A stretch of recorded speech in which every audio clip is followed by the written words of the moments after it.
Buenas tardes, hermanos y hermanas, Dios me los bendiga. Es un gozo poder estar otra vez transmitiendo acerca del estudio de la palabra del Señor y especialmente con las doctrinas que tienen que ver con la iglesia. Esta tarde, vamos a ver lo que es la doctrina de la iglesia, continuarla, así que vamos a hacer un pequeño resumen de las últimas dos lecciones o clases o estudios, como usted lo quiera ver, que tuvimos el año pasado, para poder entrar al tema que nos corresponde ahora en relación a los oficios de la iglesia. Entonces, pero antes de comenzar con esto, vamos a orar para ponernos en las manos del Señor. Y vamos a entrar hablando de un tema allí importante, creo, en relación a todo esto. Así que vamos a ponernos en las manos del Señor para que el Señor sea guiándonos y sea orientándonos en esta tarde. Te damos gracias, oh Dios eterno, porque eres bueno, porque para siempre es tu misericordia y tu bondad, y porque tienes el control de todas las cosas. Tú eres un Dios maravilloso. Te rogamos tu bendición y tu cuidado, y que seas tú, oh Dios, dándonos sabiduría. Así como decía el himno, Esdras preparó su corazón, y lo dice tu palabra: prepara nuestros corazones para entender tu palabra y hacer tu voluntad. En el nombre de Jesús. Amén y amén. Yo quisiera que iniciáramos primero haciendo un breve resumen de lo que estuvimos hablando anteriormente, y así rápidamente quisiera decirles que hemos venido hablando acerca de la naturaleza de la iglesia, y hemos venido mencionando algunos elementos importantes sobre cómo recibir a un miembro de la iglesia. Recuerdan el bautismo, lo que es la carta, lo que es el testimonio, son medios para hacerlo. Pero la membresía la recibe toda la iglesia. Entonces los hermanos tienen que pasar al frente para ser recibidos. Como pastor no puedo recibir a los hermanos, ni tampoco puedo expulsar hermanos. O sea, yo como individuo no puedo hacerlo. Los pastores no pueden hacer eso. Algunos lo hacen.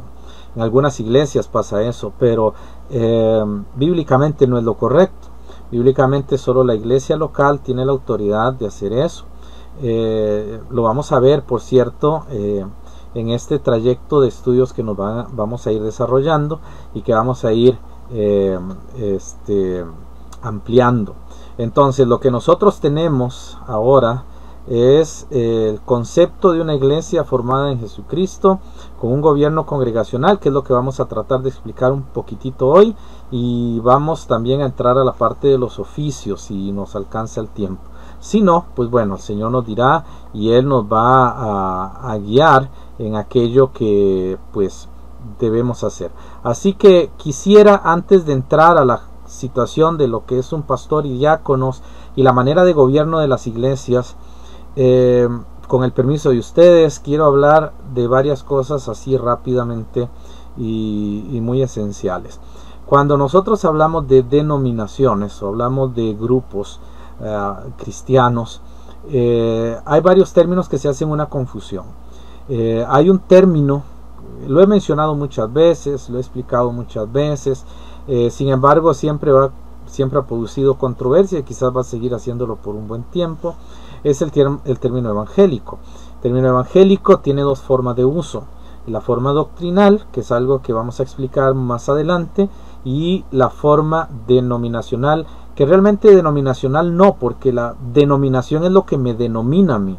Entonces, yo tengo una denominación, y como denominación podemos decir que me denomino evangélico porque vengo del evangelio. Pero cuando hablamos del término evangélico, tenemos el término doctrinal y tenemos el término dogmático, que es el más honesto, más directo. Entonces, un evangélico desde el punto de vista dogmático varía. Hay un montón de evangélicos: hay bautistas, hay pentecostales, hay metodistas, hay presbiterianos, hay unitarios, hay adventistas, tenemos también los episcopales, tenemos las asambleas de Dios, tenemos, mucha gente dice que son pentecostales, no, asambleas de Dios, evangelio completo, iglesia de Dios universal, la iglesia de Dios unida, la iglesia de Dios pentecostal, la iglesia de Dios de Puerto Rico, la iglesia, en fin, todos esos grupos son diferentes, solo que se reúnen dentro de una sola denominación por tener ciertas prácticas similares. Eso es a lo que llamamos denominación, aquello que me define con ciertas prácticas especiales. Y cuando venimos a eso, hermanos, algunas personas confunden un término que yo he empleado en relación a mí, y es el de bautista, ¿verdad? Y es igual, es un término que se utiliza de dos maneras. Se utiliza desde el punto de vista doctrinal o bíblico, porque es el único término bíblico que aparece alrededor de 8 veces, sino un poquito más. Ahí vamos a ver cuántas veces aparece el término bautista en la Biblia en relación a una persona. Pero ese término es un término demasiado amplio y es un término que incluye muchas cosas. Y yo quisiera comenzar hablando acerca de algo, porque cuando hablamos de pastores y diáconos y liderazgo, se señala o se ha señalado que los bautistas son autoritarios, son denominacionales, ellos se quieren dejar todo y juzgan por un tipo de persona a todos los demás, y eso por desconocimiento e ignorancia. Yo quisiera que usted pudiera entender algo acerca de eso. Y hoy quiero empezar hablando, para entrar a lo de los pastores y diáconos, a un tema bastante importante, que son las iglesias hermanas que llamamos. Las iglesias hermanas son iglesias que tienen la misma doctrina, pero van a variar en algunas cosas. Y cuando hablamos de las iglesias hermanas, hablamos de las iglesias que tienen las bases doctrinales similares. En algunas cosas van a diferir. Por ejemplo, entre las iglesias hermanas, el concepto del divorcio es muy variado. Eso no impide que tengamos comunión y estemos cerca. Si ya por un asunto de temas sobre divorcio, o temas sobre ofrendas, o temas sobre diezmo, que algunos piden el diezmo, otras no lo piden, etcétera, etcétera, empezamos a tener divisiones. Eso no es correcto, porque son doctrinas secundarias. Las doctrinas primarias son quién es Jesucristo, qué es la Biblia, cómo interpreto la Biblia, qué es ser miembro de una iglesia o qué es la iglesia de Jesucristo. Eso se hacen doctrinas primarias, y cuando hablamos de iglesias hermanas tienen las doctrinas primarias. Ahora, cuando yo hablo de iglesias hermanas, y usted lo va a escuchar en muchas ocasiones, no significa que aceptemos a toda la gente, o que yo acepte a toda la gente solo por un título que diga evangélico, porque diga bautista. No puedo hacer eso, hermanos. O sea, porque si yo hago eso, yo lo que estoy haciendo es poniendo a la iglesia en un nombre, y la iglesia no tiene un nombre. Lo vamos a ver más adelante. La iglesia de Cristo tiene un nombre que Él le puso, y es iglesia. El problema es que tenemos que denominarnos de alguna forma doctrinal, y es donde viene el adjetivo que viene después. Pero eso lo vamos a ver más adelante. En las iglesias hermanas, hermanos, para que quede claro tanto a los miembros de nuestra iglesia como a otros hermanos de otros lugares, yo creo, y muchos de nuestras iglesias fundamentales que creen en la Biblia como la palabra auténtica de Dios, no podemos aceptar los siguientes grupos bautistas, y voy a mencionar específicamente a los bautistas debido a las controversias que suceden en relación a eso. Hay un grupo de bautistas que aparecen en varios lugares, y por ejemplo allí tenemos a lo que se llaman bautistas primitivos. Vamos a ver si me mueve. Ahí están. Tenemos los bautistas primitivos, ¿verdad? Que son arminianos. También tenemos los bautistas libres y los bautistas generales. Ahorita vamos a ver otro grupo de 3. Los bautistas primitivos, que dice entre paréntesis arminianos, ellos creen que la salvación se pierde, pero son bautistas. Hay evangélicos que son arminianos. Regularmente el pentecostalismo es arminiano. La diferencia, estoy mencionando estos porque tiene que ver con el gobierno congregacional. Esto hace una gran diferencia en todas las denominaciones o grupos evangélicos.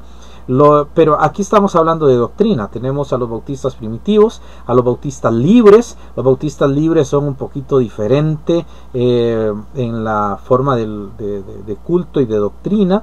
También tenemos a los bautistas generales, y aunque usted no lo crea, tenemos bautistas del séptimo día. Es muy curioso eso, pero existen. Hay muchos en Inglaterra, en Costa Rica. Creo que hay una iglesia, si no me equivoco, pero en Centroamérica hay. Son hermanos que creen todas las doctrinas. No creen que hay que guardar el sábado para ser salvo, pero ellos creen que el sábado sigue siendo el día del Señor. Y aunque no hacen culto los sábados y también hacen los domingos, ellos tienen un concepto un poco diferente. No son adventistas, pero ellos creen en el séptimo día. Nosotros no los vemos como iglesias hermanas, porque sabemos que el día del Señor es el domingo, no es el sábado. Y no somos adventistas, ¿verdad? También tenemos un grupo que se llaman bautistas pentecostales. Usted sabe que existen los evangélicos, y por eso puse bautistas para que también entienda esto. Ese término usted solo quita bautistas y pone evangélicos y encuentra los mismos grupos. Es más o menos lo mismo. Tenemos bautistas pentecostales y tenemos bautistas impositivos, o bautistas que se imponen sobre ciertas cosas y son obligatorios. Ninguno de los grupos que acabo de mencionar los consideramos nosotros como realmente bautistas, y ni evangélicos tampoco, porque regularmente estos grupos llegan a ser muy separados. Nosotros creemos que una persona que crea en Cristo, que haya creído en Jesucristo como Señor y Salvador, es salvo. No importa la iglesia que vaya, no importa la denominación en la que esté, eso no es relevante. Si ha creído en Jesucristo es la única forma de ser salvo. Pero los que están en estos grupos, ya sean evangélicos o bautistas o lo que sea, estos grupos que están aquí le van a decir a usted: si usted no lleva el nombre evangélico, usted no es salvo, y si usted no lleva el nombre bautista, usted no es salvo. Eso es un error enorme, porque como iglesia de Jesús, el nombre, la designación, no hace que usted sea salvo. La salvación es por Jesucristo. Los nombres no son importantes para la salvación. Los nombres solamente funcionan para la doctrina y el compañerismo, pero a nivel de salvación, todo aquel que cree en Jesucristo es salvo. Y creo que muchas personas en la iglesia católica han creído en Jesucristo como Salvador y viven unos años allí.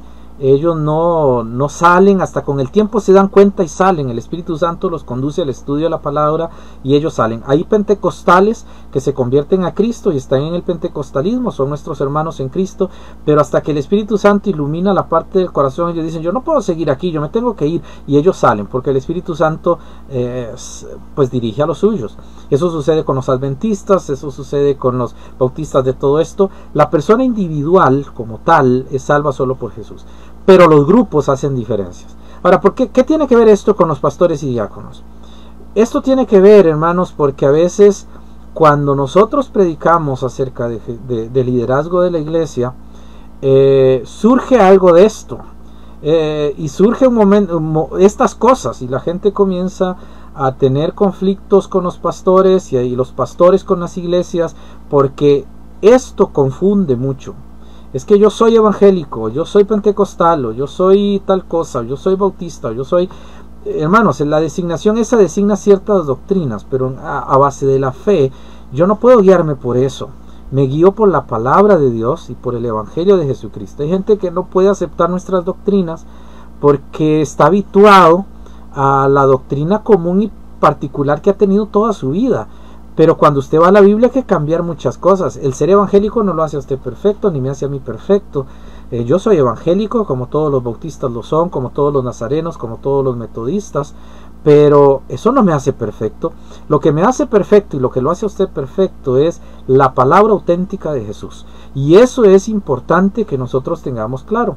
La gente que no tiene eso va a andar siempre haciendo barullo en relación a cosas que no son realmente importantes. Y aquí entra entonces la parte de lo que son los dos oficios. Y voy a explicarles esto, porque hablamos de pastores y diáconos. Y esta parte, hermanos, es muy importante en relación a la función de la iglesia, porque alguna gente confunde eso. Hay varios tipos de gobierno que quiero irles explicando y que les quiero ir desarrollando conforme va adelante esto, para que usted pueda y yo podamos juntos comprender que enseña la palabra de Dios acerca de los dos oficios. Ahora, usted quizás se hace una pregunta ahorita: ¿por qué le llama oficios? Es que el pastor no es un don. El pastor no es alguien llamado por Dios, especialmente es el ungido de Jehová, es el más alto de todos. ¿Por qué le está llamando oficios? ¿Por qué no le llama al escogido de Dios? Al elegido de Dios. Porque, hermanos, los pastores no somos escogidos en ese sentido. Nosotros somos escogidos como usted y como yo. Y quiero ir explicando esto para que podamos tener claro cuál es la función pastoral y cómo es que funcionan los pastores y los diáconos, de acuerdo a la palabra de Dios. Entonces, vamos a ver la definición de conceptos. Creo que eso va a ayudar muchísimo en relación a lo que es la palabra de Dios, y esto nos va a ayudar en todo aquello que nos puede conducir a tener un gobierno de iglesia saludable, un gobierno de iglesia donde el Señor puede ser glorificado, donde el Señor será glorificado si hacemos las cosas como deben ser. Ahora, observe usted que cuando hablamos de oficios, nosotros les llamamos oficios porque tiene con la idea de oficiar, un cargo designado, pero no requiere o no incluye superioridad o dominio. Yo soy pastor, pero mi autoridad pastoral no es mía. Usted no me va a respetar a mí como persona. Sí me tiene que respetar como persona, no malinterprete eso, así como yo lo respeto a usted. Lo que estoy diciendo es que como individuo usted no me va a respetar diciendo él es mejor que yo. No, yo soy una persona a quien Jesús ha llamado, a quien Jesús ha designado una función, y yo como servidor del Señor estoy haciendo un trabajo, pero yo no soy dueño de la iglesia. Hermanos, yo no puedo expulsar ni puedo recibir miembros, porque yo sigo siendo una ovejita dentro de todas las ovejas.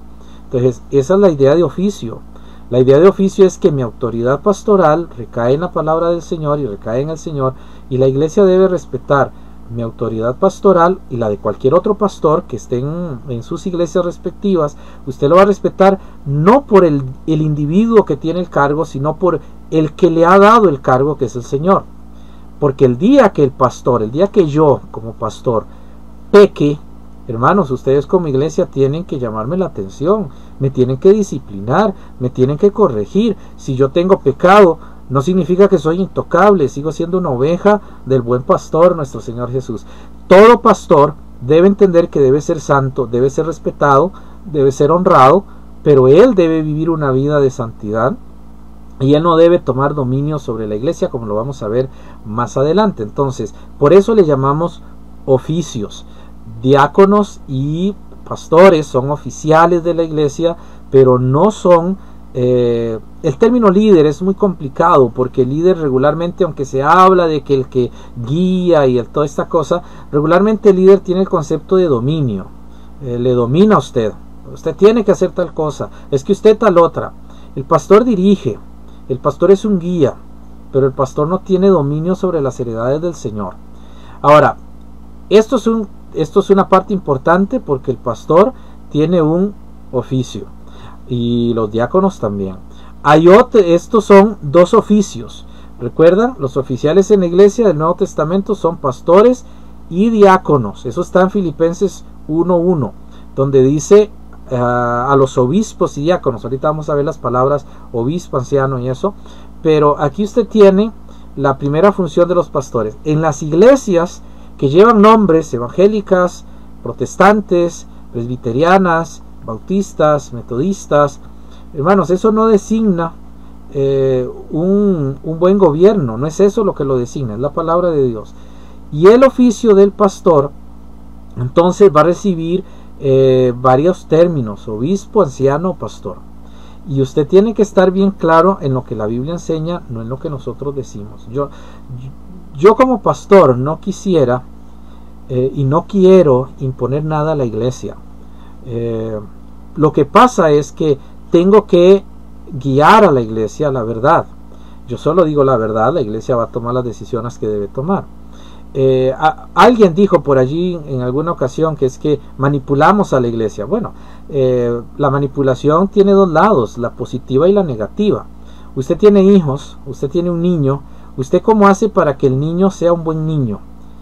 usted manipula a ese niño, usted le da la buena información, eso le llamamos enseñar a instruir, es manipular los pensamientos. Si usted no le dice nada al niño, ¿qué pasa?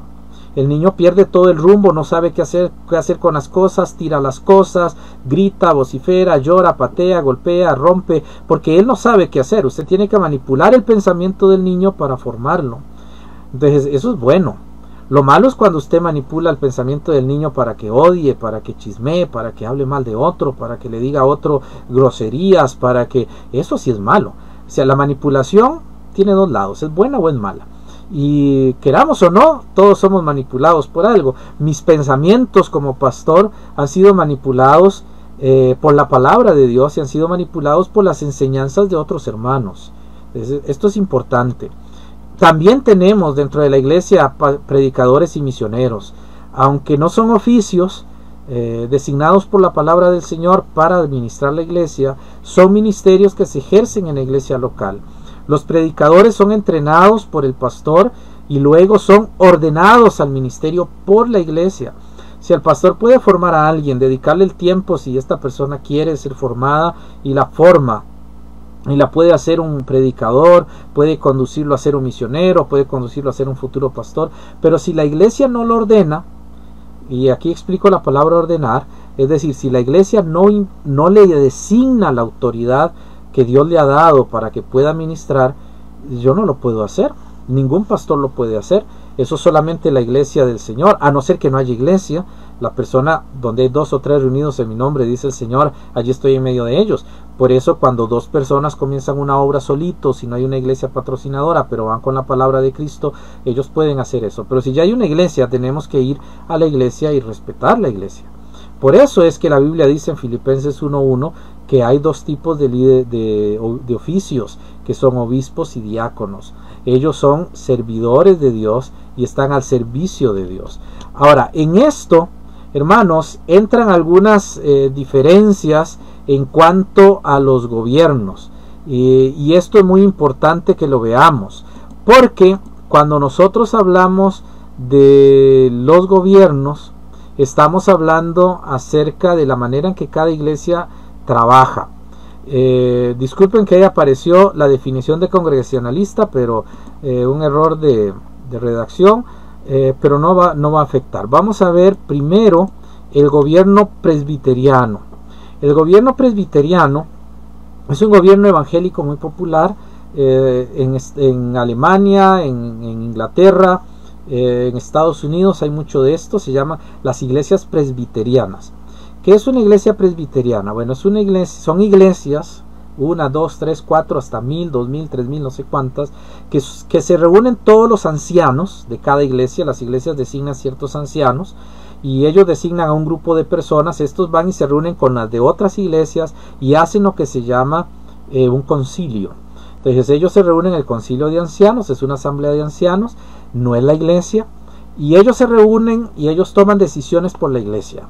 Entonces lo que los ancianos decidan, la iglesia tiene que obedecer. Por eso la iglesia presbiteriana en Estados Unidos se dividió, porque en una asamblea de ancianos el 50% casi de ellos decidieron aceptar a los homosexuales dentro del ministerio. Entonces las iglesias se dividieron y las iglesias no tuvieron participación, o sea, ellos no tuvieron nada que opinar, porque eso lo hacían solo los ancianos. Ese es el gobierno presbiteriano. Ese gobierno presbiteriano, con el pasar del tiempo, tuvo una modificación y pasó a llamarse gobierno de ancianos local. El gobierno de ancianos local es cuando una iglesia elige a 3 o 4 personas como ancianos que van a gobernarlos. Muchos de ustedes ya saben y han tenido la experiencia de eso. Las iglesias pueden ser independientes, pero son gobernadas por un grupo de personas que se designan como ancianos. Tampoco la iglesia toma opinión, nunca se lleva opinión la mayoría de las cosas a la iglesia ni siquiera se da cuenta. Las decisiones finales las toman ellos reciben miembros, ellos expulsan miembros, ellos controlan las finanzas, toman las decisiones de las finanzas, ellos no dan informes, pero la iglesia no puede opinar, es muy restringido todo. usted no puede participar como miembro de la iglesia y decir yo no estoy de acuerdo con tal cosa, porque no le van a escuchar. Es un gobierno de ancianos, y ese gobierno de ancianos va a tener un anciano gobernante que es el que gobierna a los demás, y al final es el que gobierna todo, y el pastor pasa a ser una figura meramente representativa que tiene que estar sujeta a ese gobierno de ancianos dentro de la iglesia local. Ese es un gobierno presbiteriano localizado. Eso fue lo que sucedió, se pasó todo ese gobierno hacia acá. Y ahí tenemos entonces la tercera forma de gobierno, que es la congregacionalista. Regularmente estos gobiernos no tienen pastor. Ellos creen que no son necesarios tener un pastor, porque los ancianos son pastores y tienen solamente ancianos. Pero no se les designa ningún tipo de función. Hay varias iglesias, las asambleas evangélicas, las salas evangélicas o asambleas evangélicas, las asambleas clameristas. Ellos manejan en lo que es Guatemala, Honduras, manejan este tipo de gobierno muy similar. Solo hay personas, ancianos, no hay pastor, no tienen un orden de culto. Ellos figuran como la representación de la iglesia, y al final siempre hay alguien que toma el dominio, y los ancianos nunca se cambian, siempre son el mismo, o sea, siempre son los mismos, no hay elecciones, no hay nada de esto, y es un gobierno casi como el del pastor, pero la diferencia es que ningún miembro de la iglesia puede contradecir u oponerse a eso si no está de acuerdo, y tiene que aguantársela. Eso a veces sucede también en el gobierno de ancianos o en el gobierno presbiteriano. Hay un último gobierno, ese es el nombre que tiene, así que no lo puedo cambiar, se llama bautista congregacional.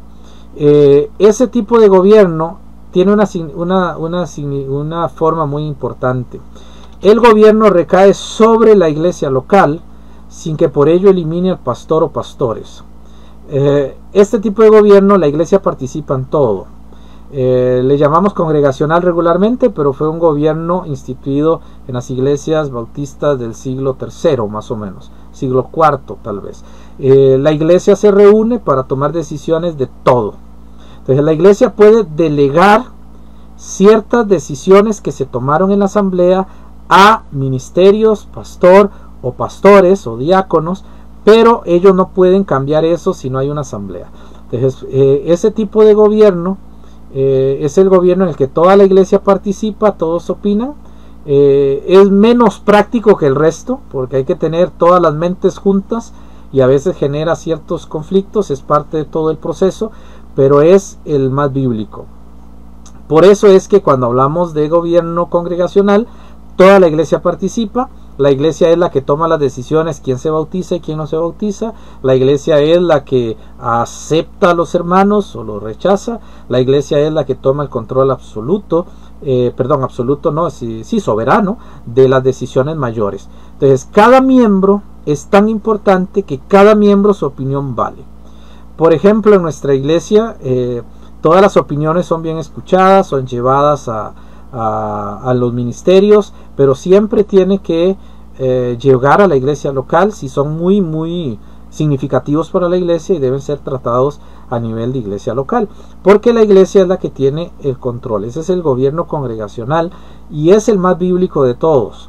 Es el que usted va a encontrar en la Biblia, donde se reúnen las iglesias. Le hace Hechos, se reunían todas las iglesias, los ancianos, los apóstoles y la iglesia, todos juntos para discutir temas de doctrina, de misiones, de dinero, de ayudas, de asuntos materiales. La iglesia participaba en todo. Eso es el gobierno que más aparece en la Biblia. Ahora, este gobierno tiene una característica y es que tiene pastores, y se pide que la iglesia obedezca a los pastores, se sujete a ellos, porque ellos velan por vuestras almas, hablando doctrinalmente, como aquellos que han de dar cuenta, para que lo hagan con alegría y no gimiendo, no quejándose, porque esto no os es útil. Lo que está diciendo es que el pastor tiene una responsabilidad espiritual sobre la cual él tiene que velar la parte doctrinal. Ahora, esto hace una clara diferencia en esto. Más adelante yo voy a explicarles a ustedes lo que significa el término bautista desde el punto de vista bíblico. Y disculpen porque debido a todas las confusiones que han habido y algunos señalamientos, se nota que la gente no entiende qué significa, ni teológicamente ni denominacionalmente. Son dos formas en que se maneja y tenemos que aclarar eso. Pero es muy importante que veamos que el tipo de gobierno, yo como pastor no puedo tomar decisiones importantes. No puedo ni siquiera, hermanos, quitar el púlpito y poner otro. O sea, yo no puedo llegar y quitar el atril que tenemos allí de madera y ponerlo atrás y decir, no, ya no usemos ese, vamos a poner uno de vidrio con luces y bonito. No, porque esa no es mi decisión. Todo lo que está en el templo, la iglesia tiene que tomar decisiones porque es su propiedad. Las ofrendas son su propiedad. El salario que se le da al pastor o que se le da a los pastores o las ayudas, ustedes, o sea, la iglesia tiene que conocerlo. No son cosas secretas, son cosas públicas de un ministerio. La iglesia debe tomar decisiones. Ahora, la iglesia puede delegar que se hagan ciertos ajustes o ciertas cosas en cosas pequeñas, siempre y cuando eso no requiera una decisión mayor que violente el derecho de la iglesia local. O sea, yo no puedo decidir, ni un grupo puede decidir, ni los diáconos pueden decidir, ni la junta directiva, ni el concilio pueden decidir, voy a darle a fulano de tal una ofrenda de tanto y él lo va a recibir. No se puede hacer eso. Para poder designar, aunque sean $5 o $20 o $100, hay que ir a la iglesia y decir, hermanos, nos parece que tal cosa es bueno para tal hermano y queremos designar tanto. La iglesia tiene que votar si está a favor o no. Si la iglesia no vota y está en contra, no se puede hacer porque es la iglesia la que toma la decisión.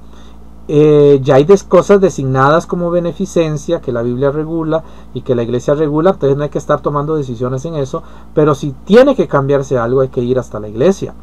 Eso es gobierno congregacional, eso es el verdadero gobierno congregacional, es cuando todos los miembros de la iglesia pueden opinar con libertad, pueden decir las cosas y ser respetados, pueden opinar y saber que pueda que su opinión nunca sea tomada en cuenta, como puede hacer que cambie toda la decisión de una asamblea, pero al final la votación es la que toma eso, porque a todos se les tomó en cuenta y eso es muy importante.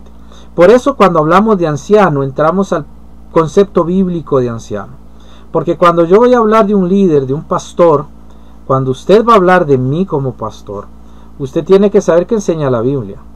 Y un consejo entre paréntesis: cuando usted ve una verdad que usted aprendió, no es bueno que usted diga, es que el pastor dijo. Hermano, si el pastor fue el que dijo, no es palabra de Dios. Si el pastor le enseñó a usted algo que está en la Biblia, usted no tiene que mencionarlo a él, usted tiene que decir, la Biblia dice en tal lado. El pastor no es un ungido como dicen los grupos falsos de ahora, él no es un apóstol, no es tampoco un superhombre, es una ovejita más que dirige a las demás porque Dios le ha dado un oficio, pero sigue siendo una oveja. ¿Por qué el pastor llega de corbata y por qué llega con saco? ¿Por qué ahora los pastores ya no quieren vestir bien? Porque han olvidado lo que significa ser pastor. Somos el ejemplo de la Grey. Y vestir bien y vestir adecuadamente, motivar a la gente a vestir honradamente, lo mejor que se pueda. Ese es mi deber también, no es solamente un deber de eso, como ejemplo. Pero eso no me hace superior, eso no me hace más que otro. Si usted ve una corbata, pero la persona no cumple la gracia de Cristo, ¿de qué sirve? De nada está sirviendo ese ejemplo. Lo que necesita es que sea de acuerdo a la palabra de Dios. Así que no diga, el pastor dice, aunque a veces tenemos que decirlo porque no lo recordamos y no está mal decirlo, pero no es lo correcto que yo diga, el pastor dice, cuando realmente es la palabra de Dios la que lo dice. Y por eso vamos a hablar ahorita un poquito sobre el uso bíblico de anciano. En el Antiguo Testamento se utiliza muchas veces, y cada vez que aparece el término anciano en el Antiguo Testamento y parte del Nuevo, que tiene que ver con los evangelios y parte de Hechos, la palabra anciano se refiere a las personas mayores de edad y experiencia. Se usaba a alguien mayor de 45 años que tenía experiencia demostrable. No solo edad, tenía que tener experiencia, esa es la idea en el Antiguo Testamento. Así que se elegían las personas mayores de experiencia, de mucha capacidad, de conocimiento, personas que no se quedaban quietas, seguían estudiando, seguían aprendiendo, seguían mejorando, seguían sirviendo, educando a otros, formando a otros. Entonces ese era el concepto de anciano en el Antiguo Testamento. Con el pasar del tiempo, ahí tenemos Génesis 57, donde se menciona a los ancianos de edad y los ancianos de más experiencia. Pero con el pasar del tiempo, los ancianos, el término anciano, comienza a tener un sentido de responsables. Los ancianos mencionados en Génesis, por ejemplo, el que tiene ahí en Génesis 57, que dice: entonces José subió a sepultar a su padre, y subieron con él todos los siervos de Faraón, los ancianos de su casa y todos los ancianos de la tierra de Egipto. Está hablando de un liderazgo de adultos, no necesariamente adultos mayores, sino mayores de 45 o 50 años, y ellos eran los que dirigían la iglesia, ¿verdad? El pueblo, los pueblos que ellos tenían. Eso pasó a ser un sinónimo de responsabilidad.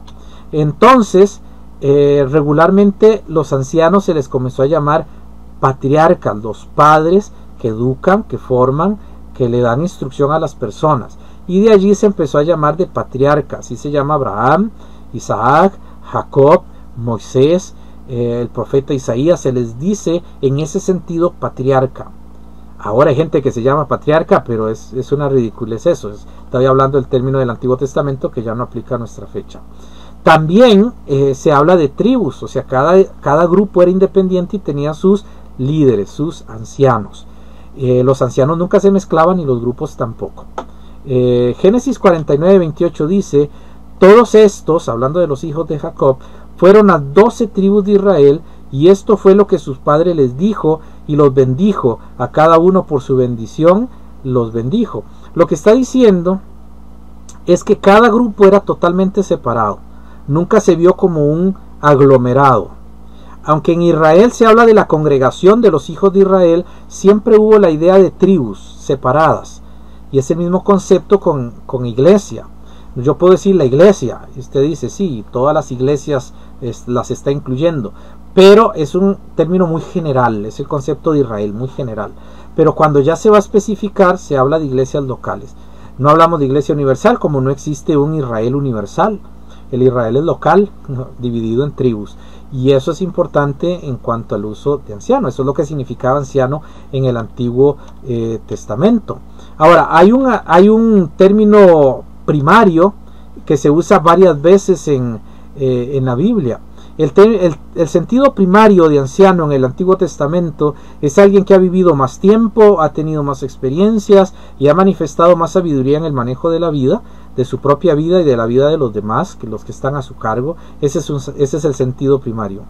Eso aparece, hermanos, el término anciano con ese sentido aparece 162 veces en el Antiguo Testamento y 68 veces en el Nuevo Testamento. Y conforme esto va avanzando, el concepto va modificándose hasta llegar al concepto que tenemos ahora de un anciano a nivel de iglesia local. El uso en Israel, por ejemplo, ya era la idea de un guía experimentado, no necesariamente de un adulto mayor. Y esto hace todo un cambio en el concepto de anciano desde el inicio hasta el tiempo de Jesús. Ya cambia un poquito en cuanto a eso. ¿Y cómo lo vemos? Bueno, es Dios quien ha ido cambiando eso.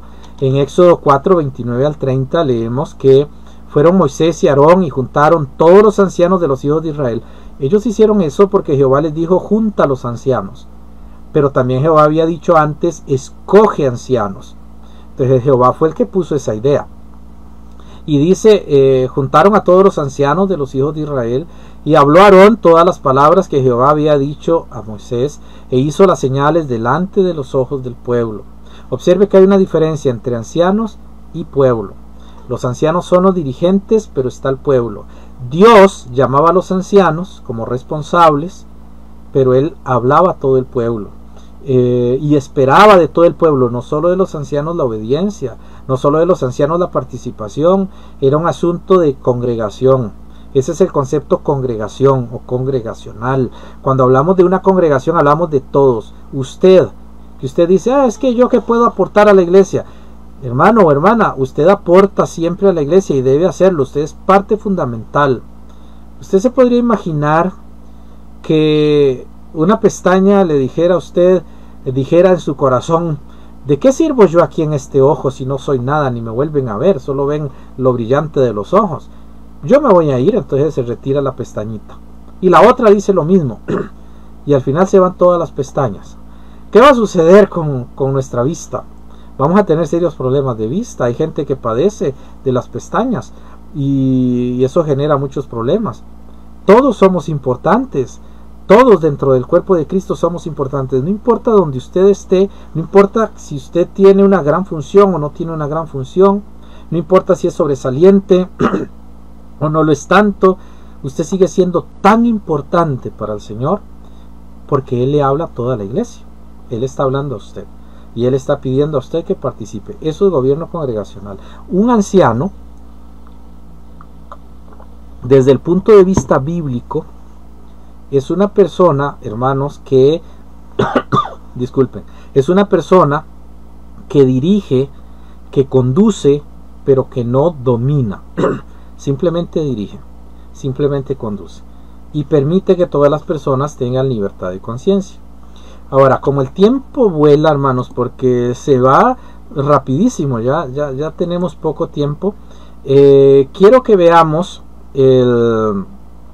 vamos a ver si tenemos acá, creo que se me repitió vamos a ver la otra, ok, vamos a ver el uso del Nuevo Testamento de ancianos, y tenemos los siguientes términos allí.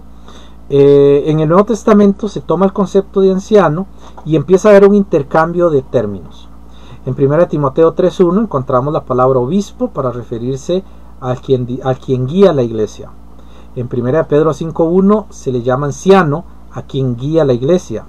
Y en 1 Timoteo, perdón, ahí se repitió otra vez obispo, era otro pasaje donde dice que son administradores. 1 Corintios 9, si no me equivoco. En 1 Corintios 9 se habla de los administradores, refiriéndose a los que guían a la iglesia. Entonces, usted tiene 3 términos para referirse a una sola persona. La gente no puede ver eso porque el concepto presbiteriano o el concepto tradicional es que hay pastor, ancianos y diáconos. Eso ha sido lo más popular. Pero bíblicamente eso no aparece. O sea, son ancianos, pastores, es lo mismo. Ahora, esto es importante que usted lo sepa por una razón. La iglesia decide cuántos pastores va a tener. La iglesia decide si tiene 1, 2, 3 o 4. Puede tener 5, 6, 7, 8. La iglesia decide cuántos pastores puede tener. Pueden ser una pluralidad de pastores como un solo pastor. Eso es decisión de la iglesia. Porque, como veremos más adelante, cada pastor que se elige o cada anciano que se elige, la iglesia debe proveer para él. Y eso nunca se ha enseñado, ¿verdad? A veces es que él es anciano, pero la iglesia nunca da nada. No, si la iglesia nombra un anciano, tiene la obligación de proveerle un sustento a cada anciano que elija, porque eso es lo que enseña la Biblia. Y lo vamos a ver más adelante, está en 1 Timoteo. Allí se enseña que a los ancianos se deben honrar con un salario. Ahora, ahí está, usted lo tiene en el punto 2 de la sección, debe ser ordenados por la iglesia. Los ancianos debían ser honrados con un salario. Entonces, si la iglesia elige un anciano, le debe dar un salario. Si elige 2 ancianos, son 2 salarios. Si elige 3, tiene que pensar en eso, porque estamos hablando de pastores. El pastor tiene que tener un salario. Ahora, hermanos, no es que el pastor se enriquece con la iglesia. No, los diezmos no son para el pastor. Los diezmos son de la iglesia. El pastor tiene un salario que designa la iglesia.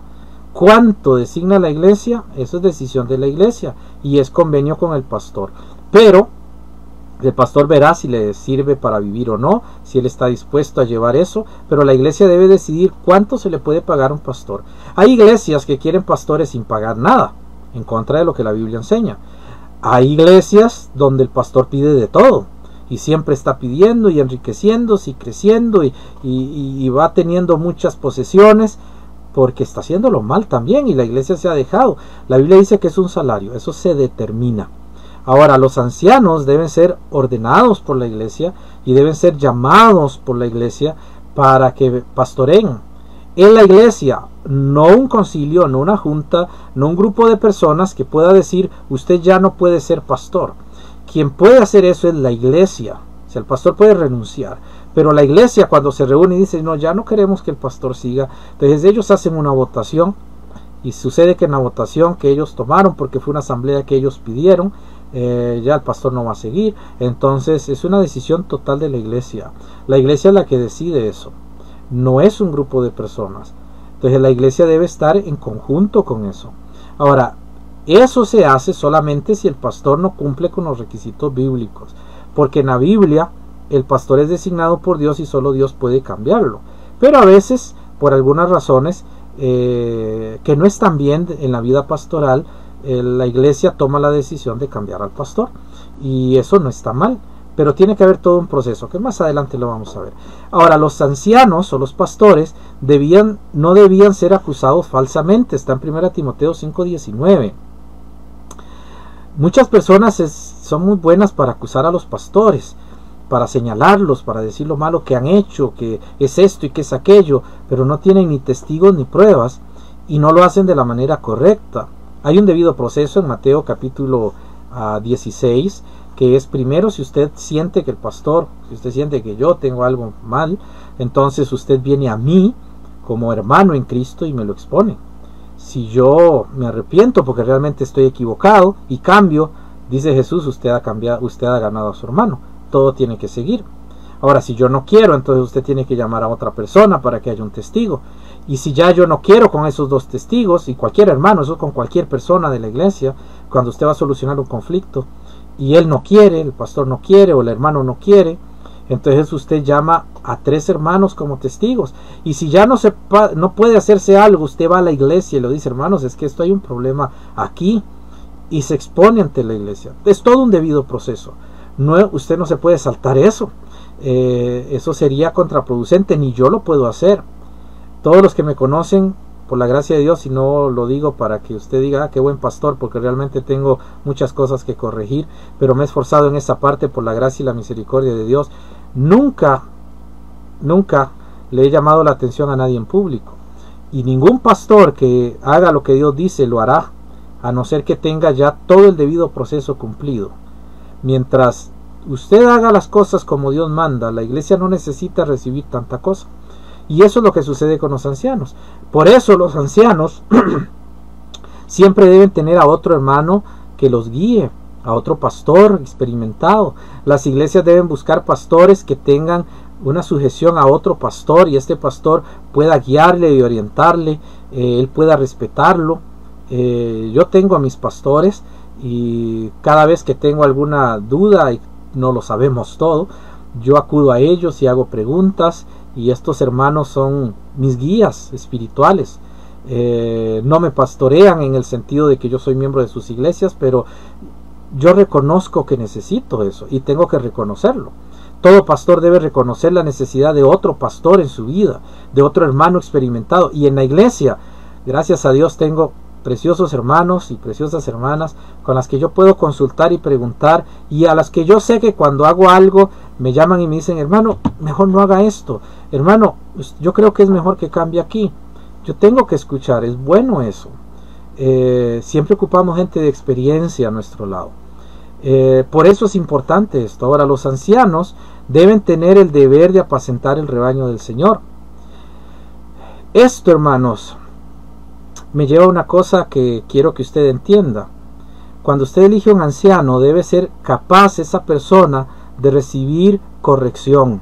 Si usted elige a alguien que no le gusta que lo corrijan a él, eso es un problema, porque no va a poder cambiar. Obviamente no cambiamos a todo lo que nos digan, tiene que ser demostrado que estamos equivocados, pero la corrección siempre es importante, y hay que escuchar y analizar y poder llevar el procedimiento. No podemos hacer las cosas así. Un anciano debe ser moralmente correcto. Ya el tiempo se me fue, y por eso dice 1 Corintios 4:2, que era el pasaje que tenía que estar en el punto 3. Mas ahora se requieren los dispensadores, puse la palabra griega, o administradores, que cada uno sea hallado fiel. Eso es necesario. ¿Fiel a qué? A la palabra de Cristo, fiel a los mandamientos de Dios y fiel al carácter cristiano. Primera de Timoteo 3 y Tito 2 nos da las características de los ancianos y también el ejercicio de la autoridad que ellos tienen. A veces la gente cree que como pastores tenemos que aguantarlo todo. Algunos pastores no pueden hacer nada porque todo el mundo les cae encima. Es que usted es pastor y es ejemplo de la grey. Sí, pero la Biblia dice que cuando alguien persiste en pecar, tiene que reprenderlo duramente. Y está escrito en la palabra de Dios. Los pastores tenemos que hacerlo. Es el trabajo pastoral. La iglesia entiende eso y respeta la autoridad, siempre y cuando eso no se pase a despotismo, a un gobierno incorrecto. Por eso hablamos de iglesia congregacional, hermanos, y por eso hablamos de oficios. Y cuando hablamos de anciano, hablamos de pastores. No es un grado inferior al pastor, ni es un grado superior al pastor. En la Biblia son iguales. Si la iglesia nuestra decide tener, o cualquier iglesia, decide tener 2 pastores, eso requiere requisitos para sostenerlos. Porque es lo que dice la palabra de Dios en Primera de Timoteo 5:17. Porque cuando Pablo habló acerca del compromiso de la iglesia hacia lo que son los ancianos, se habla de un compromiso de parte de la iglesia. Observe lo que dice 1 Timoteo 5:17. Los ancianos que gobiernan bien sean tenidos por dignos de ¿qué? De doble honor, mayormente los que trabajan en predicar y enseñar. El verso 18 dice, pues la escritura dice, no pondrás bozal al buey que trilla, y digno es el obrero de su salario. Si usted está en una iglesia donde no pagan al pastor, debería pensar en hablar eso con su iglesia, porque la Biblia dice que el pastor es digno de su salario, los ancianos son dignos de su salario, y es muy importante eso. Ahora, también dice que contra un anciano no se admite acusación si no hay 2 o 3 testigos. Si seguimos escuchando gente que acusa y acusa sin testigos, sin pruebas, solamente porque lo dice, cuidado, no estemos pecando contra el Señor, se ocupan 2 testigos.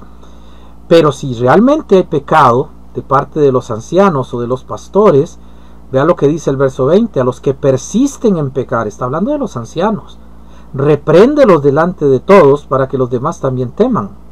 Le está diciendo a un anciano, a Timoteo, el pastor principal de la iglesia. Si hay más pastores, porque eran iglesias muy grandes de 2,000 y 3,000 personas, él dice, cuando alguno peca y persiste, repréndelo delante de todos para que los demás también teman. Eso es la función de la iglesia. Eso es tener, hermanos, un gobierno congregacional. Es hacer las cosas de acuerdo a la palabra de Dios, de acuerdo al evangelio de nuestro Señor Jesús. Eso es lo que enseña la escritura, eso es lo que enseña la palabra del Señor. Y con eso quiero terminar. Quiero terminar solamente mencionándoles las últimas cosas sobre un anciano, y con eso vamos a terminar hoy. Disculpen que me pasé un poquito. Dice que un anciano no debe enriquecerse, no por ganancia deshonesta, 1 de Pedro 5:2, no como señorío sobre la iglesia, 1 de Pedro 5:3. Requerimos hermanos en nuestras iglesias, diáconos, requerimos hermanos del ministerio que se involucren. Necesitamos gente que se involucre y necesitamos que la iglesia se involucre. Si la iglesia se queda quedita y el pastor tiene que comenzar a tomar decisiones y el pastor tiene que hacer ciertas cosas, la iglesia está cediendo a una autoridad que no debe ceder. La iglesia es la autoridad final. Para eso hay un grupo de hermanos que se reúne. En nuestra iglesia le llamamos concilio, en otras iglesias se le llama junta de negocios, en otras se le llama ministerios. Yo prefiero ministerios porque concilio tiene regularmente con una autoridad y realmente no tenemos esa autoridad, pero son ministerios. La gente que sirve al Señor reunida para hacer lo que la iglesia necesita, llevarlo a la iglesia, hacer que la iglesia siga creciendo. No solo tomar decisiones por la iglesia y ver cómo mantengo a la iglesia durante mucho tiempo, sino hacer que la iglesia crezca. Esa es la función de los ministerios y esa es la función de los ancianos, del pastor, guiar a la iglesia a crecer.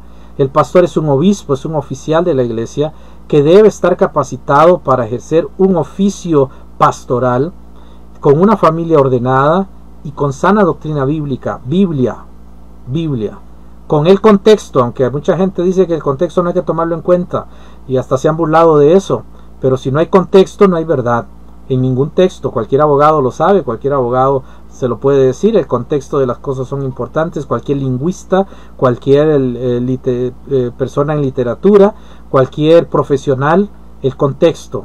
Usted no toma una frase de un libro y dice esta es la verdad, usted tiene que leerlo todo para entenderlo. Y es importante, la sana doctrina es importante. Y el pastor como pastor debe guiar, alimentar y proteger al rebaño de los lobos rapaces. Esa es nuestra función. Hermanos, a veces la iglesia no entiende cuando nosotros señalamos y decimos no más. Usted no puede predicar, usted no puede enseñar eso. En el púlpito usted no se puede subir, no puede estar tal persona, no podemos hacer tal cosa. Porque esa es la función del pastor, es evitar que la iglesia se llene de falsa doctrina, de doctrinas que no están en la palabra de Dios.